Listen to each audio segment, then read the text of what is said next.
Recently I was in Israel and I met with someone. He's a grandson of the Baba Sali, who was a great Kabbalist. And he asked me, I met him for the first time just now, young man, could I do something, help him do something to launch a certain program in Israel? And firstly, I first met him. I don't know him that well, but I said, if you have somebody who's really committed to you to do what you want, and he ascribes fully to what you're doing, if I could advise him or help him do it, I'm happy to help.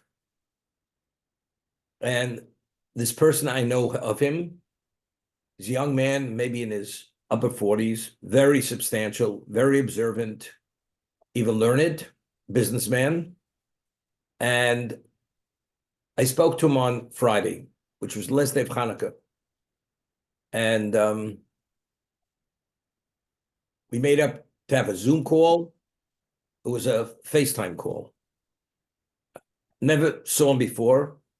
We speak, and I tell him, this rabbi, he suggested we speak, and he said that you're committed to his project, and you'd be able to put this together financially, and so on and so forth. And I'm happy to advise you to do certain things. If I have certain connections, together we'll be able to make this succeed. So he says to me, he works, all the money he makes, he's very successful. The thrust of his involvement is to give charity, which is the truth. He's a young man, very impressive. And he says, I'm involved in multiple projects to give tzedakah. That's the word he used, to give tzedakah, to give real charity, not philanthropy. And he's involved in many things. There are yeshivas that have debt, to help reduce the debt, to pay the debt down, whatever it is. And he is. So I said, what about this rabbi? You know this rabbi for the past 10 years and you have a relation with him. What are you willing to do? He says, what does he need initially to launch the program? So I said, he told me he needs $300,000 to launch it for after Pesach. He says, $300,000 is not a lot of money to put together. Myself, with a few of us, each of us give 30,000. We could put the 300,000 together without a problem. This is what he says. So I said to him, and I know a number of people, his business associates or relationships, each one of them give 50 easily. I said, are you willing to put it together, to call your business associates or acquaintances to put it together? And I said, I'm happy to come to speak to them, to really explain to them the value and importance of this project. So he says to me, he's happy to give, but he doesn't solicit anybody. He doesn't solicit people. So I said to him, if you don't solicit, which this is your relationship, myself, I said, I'm busy enough. I'm not soliciting anybody for this. So I said to him, who do you suggest who could solicit? So he gave me a certain person's name. He says he puts together with 10 of his people.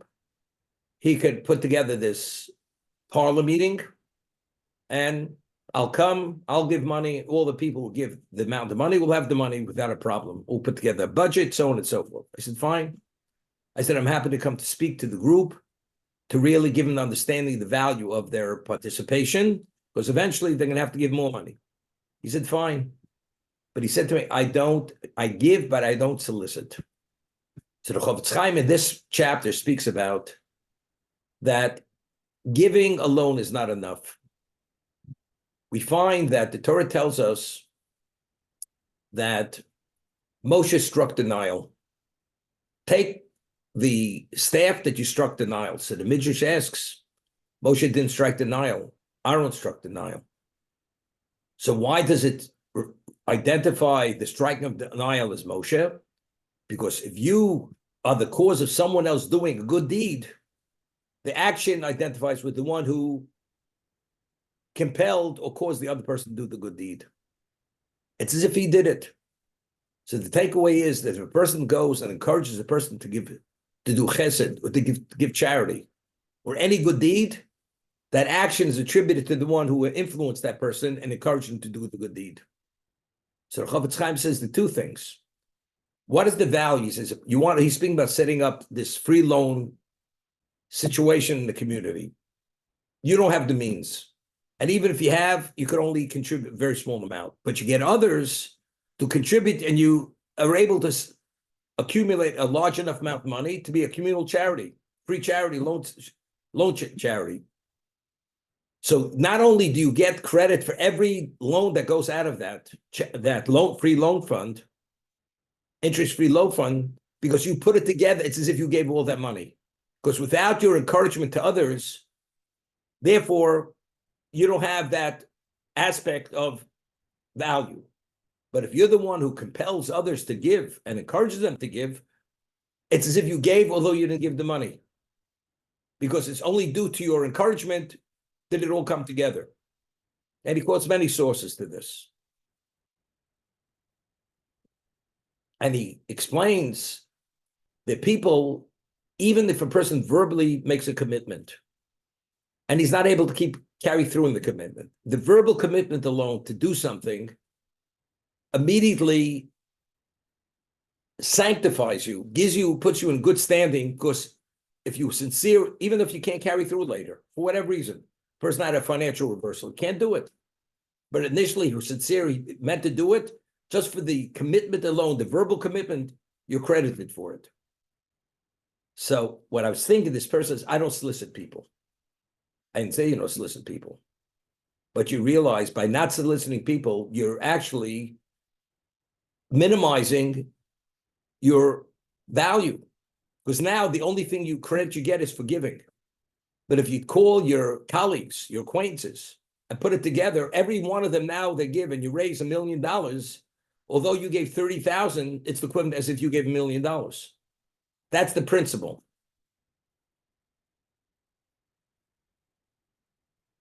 So I didn't want to say that. I didn't want to be critical of him.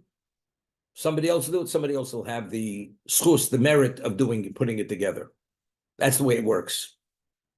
Now, there's a famous story, Rabbi Chanan Wasserman, Zecher Tzaddik Livrocha, who was the closest student of the Chofetz Chaim, and he was one of the leading Torah sages pre-World War II, when he was killed in Kovna by the Nazis. So he'd spent 2 years in the United States raising money for his yeshiva in a small town called Branovich in Lithuania. He was there for raising money, fundraiser expedition, plus to influence many communities throughout the United States, to give them an understanding of what true Torah values are. And he made an appeal in Borough Park. This is 1938. There was a shul in Borough Park. It was a very wealthy shul.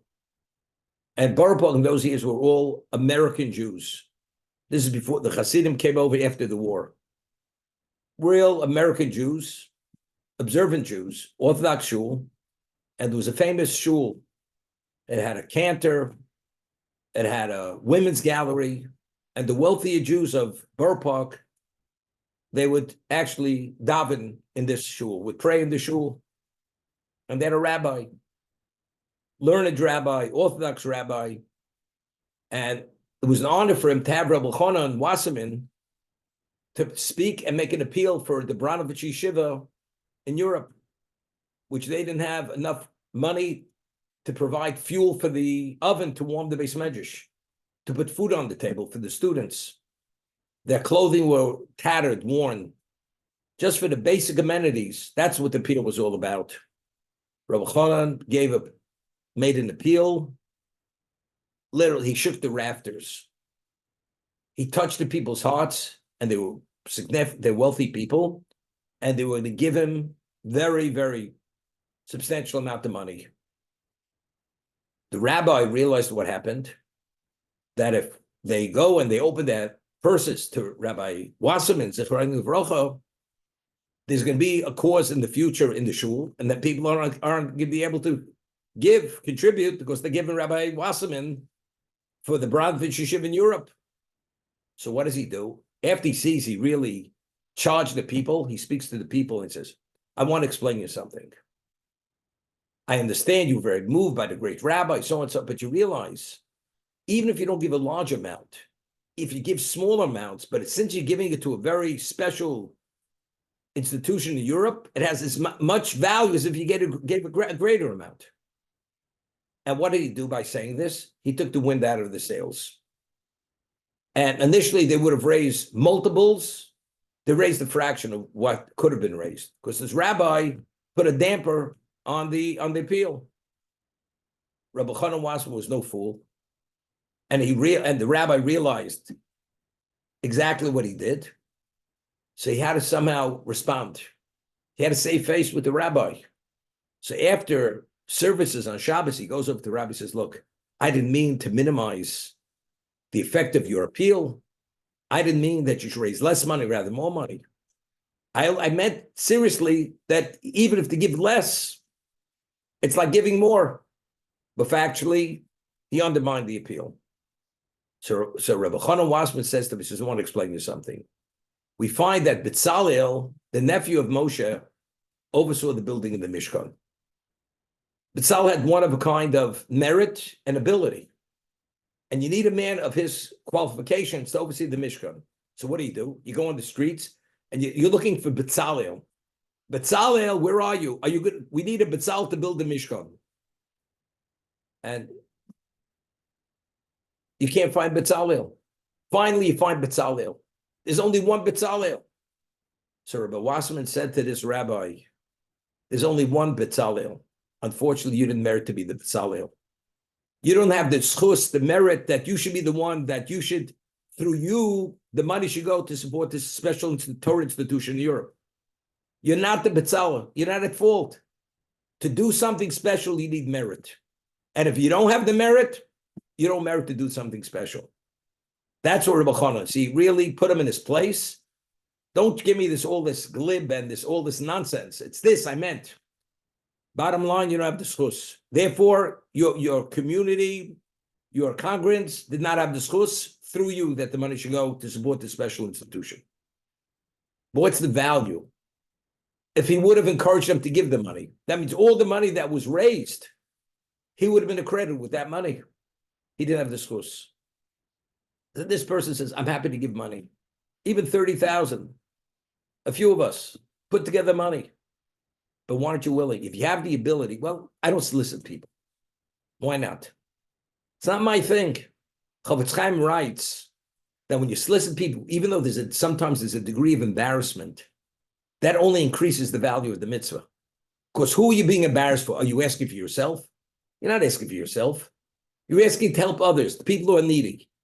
So if you're doing God's work and you're God's ambassador to the world to bring people merit to do the right thing, sometimes there's a backlash. People may be critical of you. So therefore what? But you're critical, you're willing to bite the bullet for Hashem. That only increases the value of your involvement. I'm quoting the Chofetz Chaim, just embellishing it, what he's saying. That's the message. A person's a tightwad. Tightwad. Never writes a check bigger than a certain amount. You want to know something?